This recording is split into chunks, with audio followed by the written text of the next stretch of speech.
Alright, here we have my final. Obviously, I'm not showing you my Xbox for anything, but I got a broken Xbox. I'm going to take it apart, go through some of the stuff with you here, and I know it's boring, just get with the program here.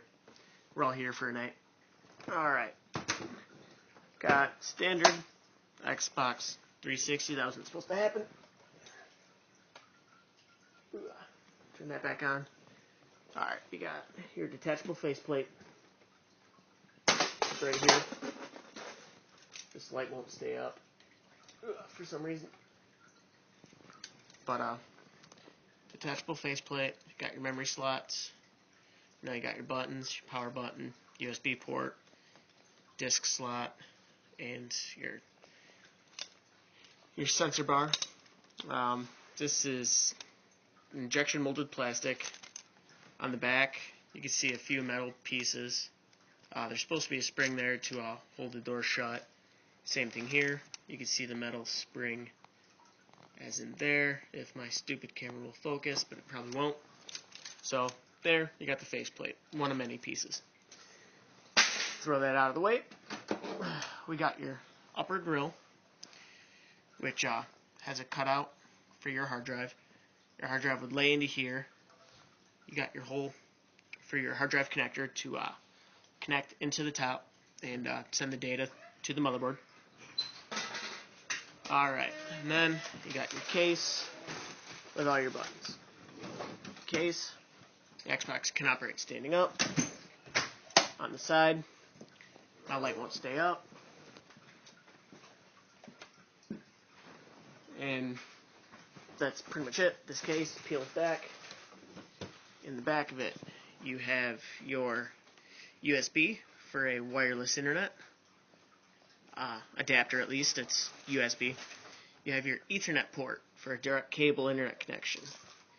You have your standard video audio output, and you have your HDMI port because this is the fancier Xbox.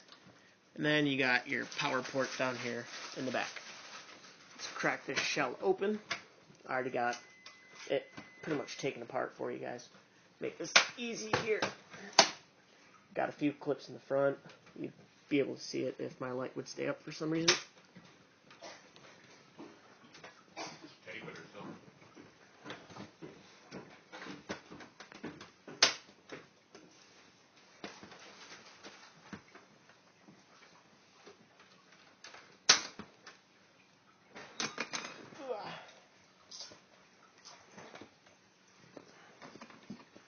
And then you have your bottom grill, just kind of help vent it, let it cool off. So from there, you have little clips here on the front face.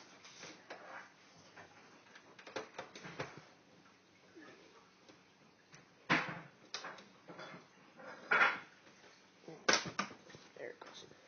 There it goes.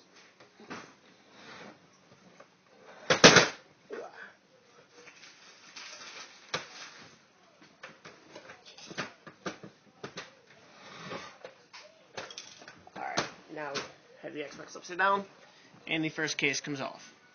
Injection molded, Xbox 360. This is a refurbished model. It currently doesn't work. You know, you got all your cutouts for all your ports, injection molded. That can get out of the way. Here, now you see we got the metal body that helps protect everything. You got your barcode and all that fun stuff. I don't know if you can hear it, but I have South Park in the background. Shit's hilarious. But you got that, and you got your front face. You know, you still got your disc tray. This little button, the ejector button. This pops off real quick right here. Alright. Then this top cover comes off to expose the motherboard and all the internals. So, off it goes. There's your top cover. In here, you got the metal pan.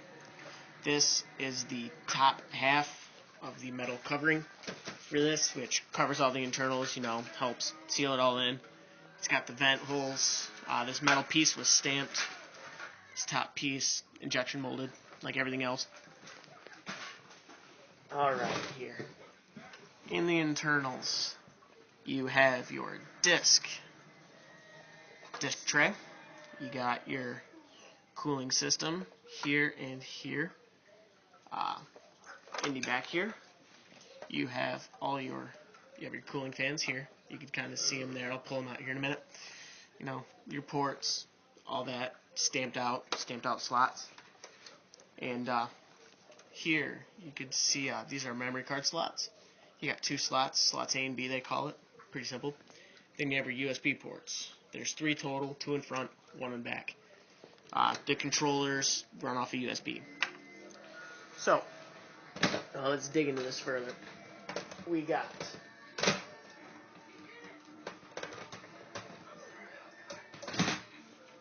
this, your disc tray. Standard disc tray. You got your legs, because it's posted up over the board. It's got stuff underneath it.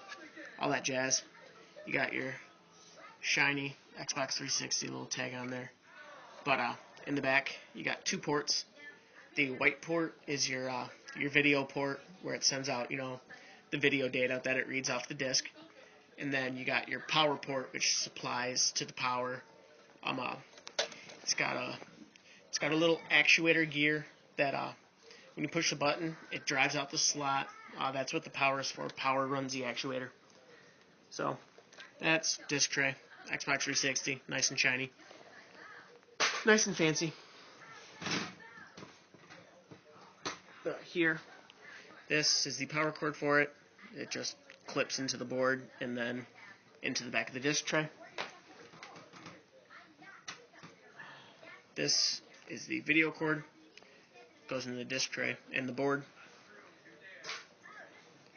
My cousin Bob's laughing at me because he's bored. This covers the fans, which directs the flow into the cooling system. Just, real flimsy plastic. It just kind of bends and flexes. Injection molded.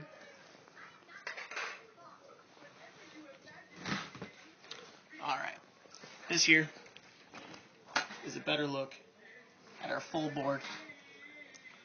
You have your cooling system. You got your fans in the back here. You got various chips and diodes. These 2 boxes up here. This is your Ethernet and USB port, kind of like a housing. Then you got, video and HDMI housing right here. You got your fans, and then up here in the corner, you got your power. It runs into the board. You can see here, it's got all the standing diodes. It's got the little conductors here, the little red wires wrapped around batteries to flow electricity. Intercooler and all that is right above 2 of the main chips. You have a main chip here. Holds information, processes data. Here, this is the top slot. This is where your hard drive connects into. So you got the housing there, a bunch of diodes. Motherboard, we just recently seen it, easy stuff. This metal here, I'm assuming is aluminum, non-metallic, nice coating.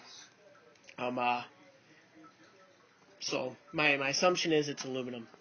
Here you have radiator. I know this right here is aluminum.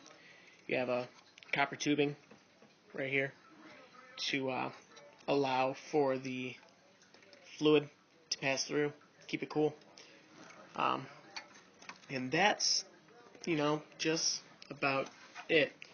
I will, I'll cut in a video of a working Xbox, because this one's broken, the fan, dirty, spins, yada, yada, yada.